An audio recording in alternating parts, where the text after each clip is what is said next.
Listen, if it's one thing that I'm pretty sure we're all aware of is that life is out here moving fast, okay? It's a lot going on. We got society telling us what we should be doing, we should be, all while we're still trying to figure ourselves out. But you know what we can do? We can be mindful of where we are in this present moment and take small steps towards becoming better by the day and towards reaching our God-given purpose. So let's figure it out and work through it together.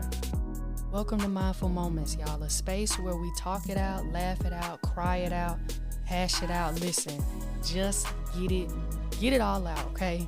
This is a safe space for you, where we talk about the ups, the downs, even the in-betweens. A place where we go through it so we can grow through it. Tune in every week as we fill our minds with who we're destined to be, with positivity, with awareness, and honestly, just with love. So I encourage you, let's be mindful of today in hopes for, yes, a better you, but also in hopes for a better tomorrow. Again, welcome to Mindful Moments.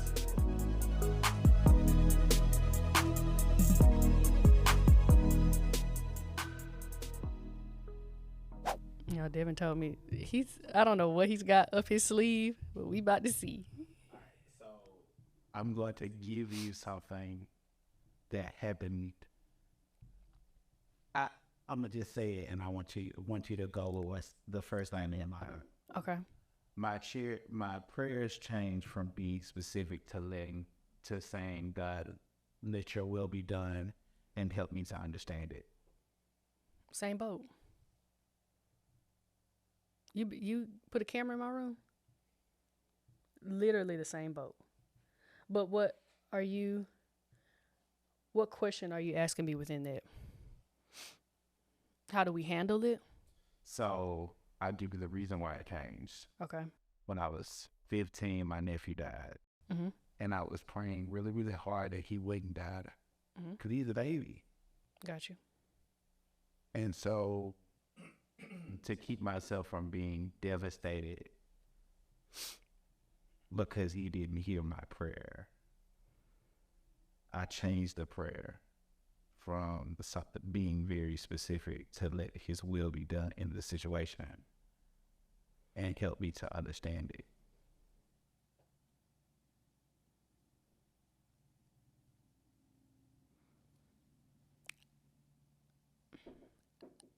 I think that's one of the hardest prayers to pray. Because a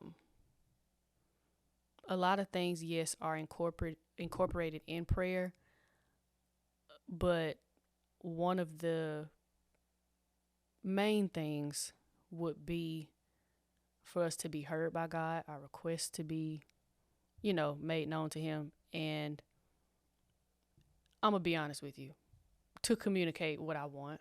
Like, I know God knows what I want, but I want to tell you, this is what I want. This is how I want it. And as much as we say, God, if it's in your will, let it be done. But realizing that it's in his and not yours. Now it's like, sometimes we can look at God and be like, there have been times where I've prayed for things and been like, God, how could you? Like, oh, the nerve of God. The audacity of you, God, to not in our human head, the audacity of you or the nerve of you, God, to not hear me. When you know that's the complete opposite. But our human capacity can't understand it.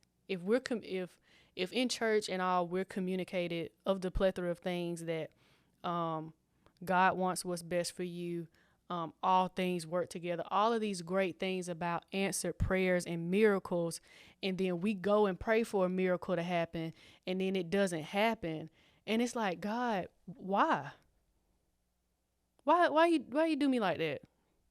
And I think that's a chance to show how the request and the response is a reflection of our heart posture, because it reveals that both, honestly, in a sense, we're selfish. even if it's with good intent, which is why I say it's such a hard prayer to pray, because I've just now learned in recent months the true meaning of the combination of you don't know now what I'm doing, but someday you will, and not my will, but your will being done. Because we really underestimate how hard it is to understand that. If God's way of thinking supersedes ours, how can we think if we pray for something and we don't get it? How do we understand that? How do we fathom that? It's mind-boggling. And yes, it shows how great we are, but I also believe it's really a chance for us to be humble.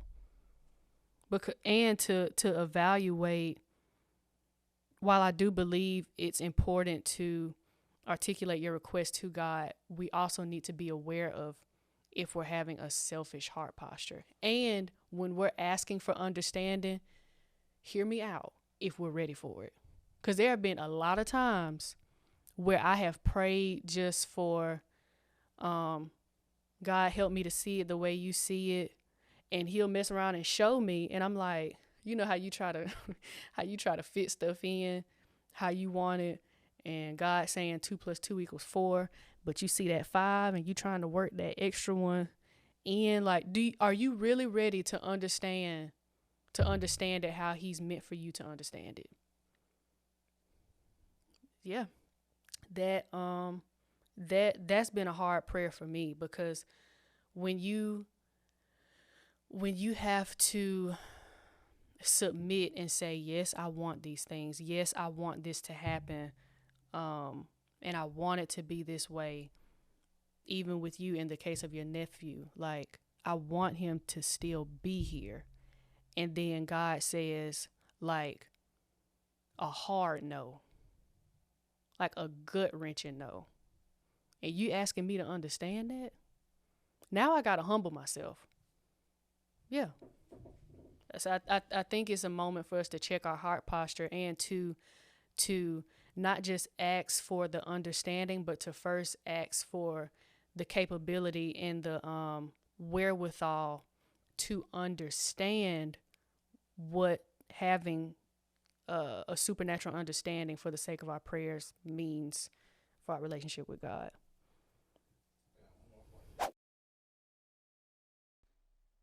Your obedience does not trigger a God response.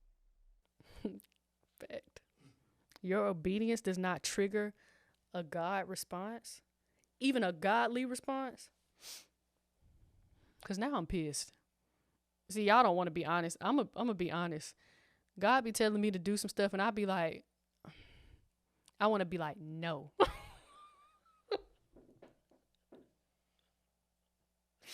I want to be like, no. I don't want to do it. Please get somebody else to do it. Why would you even consider me? I don't want to do that.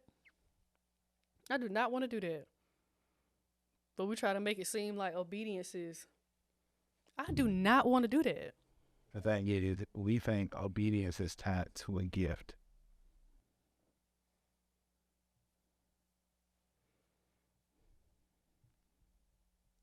We think obedience is self-serving. Far from it. Far from it. I think that's why we get so upset when it doesn't like align with what we want. Yeah. Obedience has been my theme for the past 7 months. I'm like, I don't want to do this. I don't want to be here. You want me to do that here now? And I told you that I want this here and that way. What makes you think I want to do that? And then he'd be like, and I'd be like, okay. Listen, obedience is triggering. It's very triggering. Because now I have to ask myself, what part of me made you think that I was able to handle this? Because I think I can't. but you say I can. So now I'm asking who's telling the truth, because one of us isn't right, and it's me. It causes. Mm,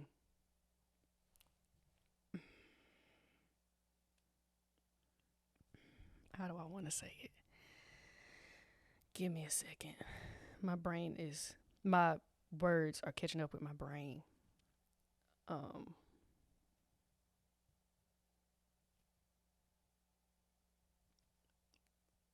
Obedience reveals the same parts of us. I'm trying to say that our obedience reveals this, like reveals our traumas, incapabilities, insecurities, and it fears. Yeah, it reveals all of that. Because when I'm asked to, and I just think too, obedience is one of those things that we ask for it so much, but when it comes down to it, it's like I don't think we understand full the full gist of what it is. And oftentimes I believe obedience leads to that type of response because it's requiring something greater out of us that we can't see at that time. And because I was going to say obedience is often something that we don't want to do because we haven't seen the part of us that's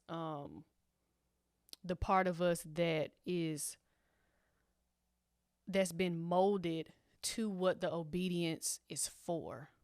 Like if obedience is always for if obedience isn't self-serving, come on brain. If obedience isn't slow down. If obedience isn't self-serving, scratch it. When obedience is self-serving, it's never for your present self. And we don't see that.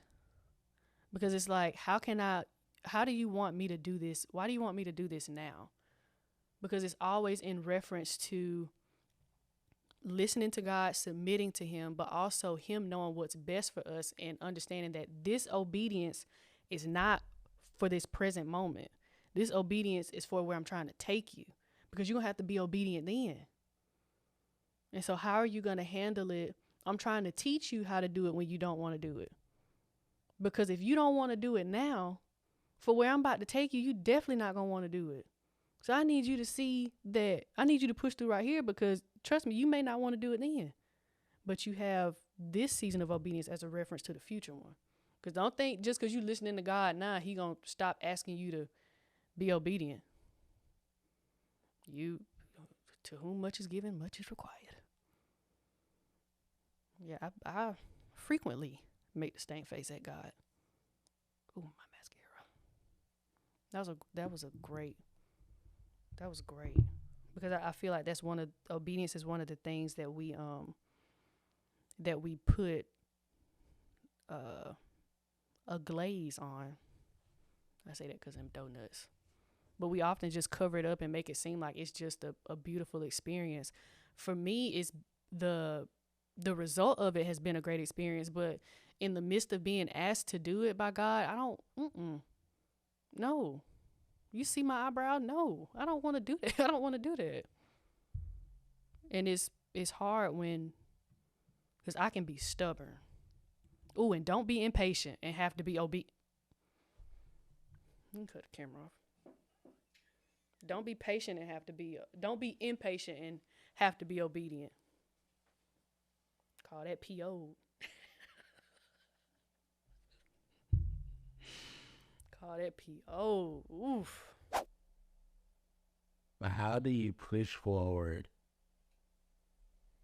in a space you know you're supposed to be, but you're tired of the space?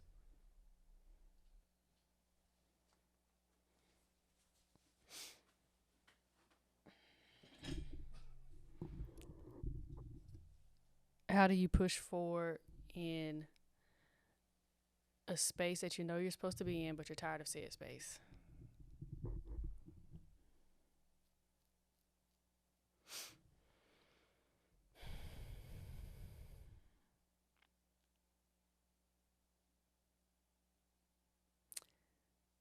I think that goes back to obedience because it said space we're talking about purposeful. Okay. Okay. But at times tiresome for the person who has the responsibility of it. Mm. Yeah.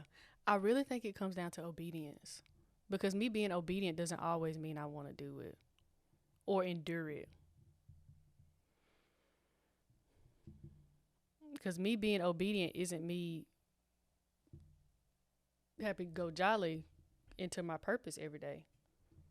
But I guess you can find peace in knowing that you were meant to do it and that it's not even a roadblock, but it comes with the territory and requires praying for revitalization. Because it's not going to always, I don't think,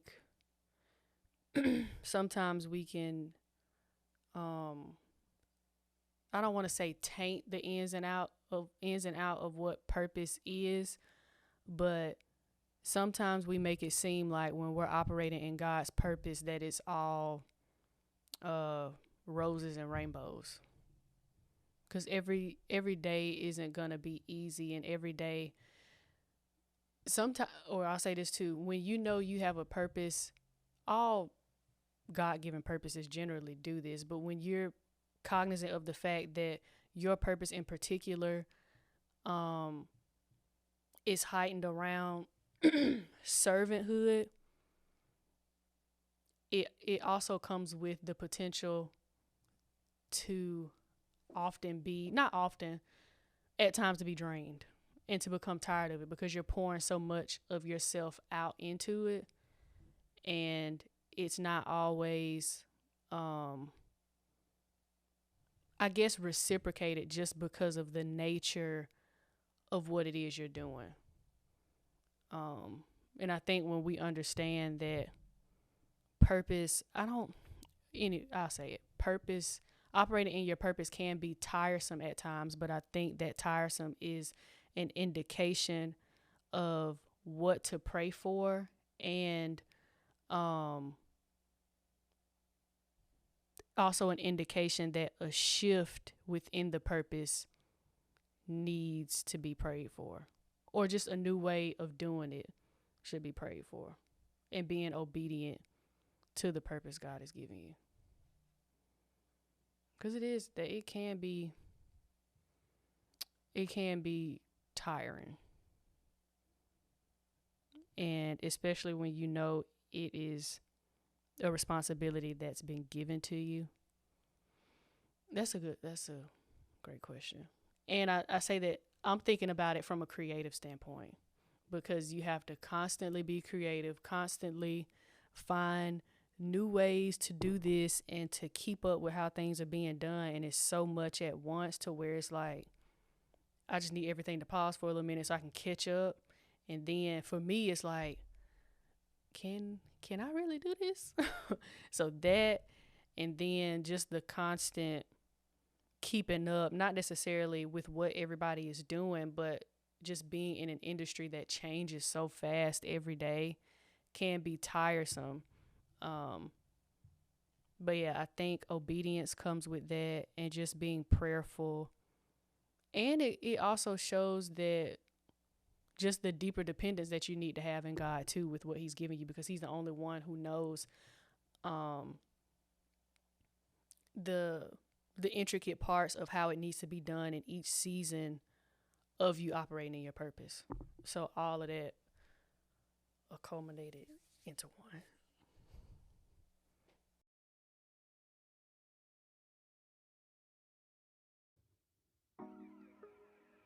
Thank you for tuning in to another episode of Mindful Moments. I want y'all to remember this. Take it one step at a time. Know that you're capable. Know that you're worth it. Be intentional and know that everything you need to accomplish the things you want is already inside of you. But look, y'all, the podcast doesn't end here, okay? Be sure to follow me on Instagram and TikTok at O_Jada. That's O with 3 H's _JADA. You can see the visuals from past episodes and segments, and maybe even some teasers for upcoming episodes. And be sure to follow and like Mindful Moments on Apple Podcasts, Spotify Podcasts, and even Google Podcasts. And as you go through your day, remember to be mindful of today in hopes for a better tomorrow. I'll see you in the next episode.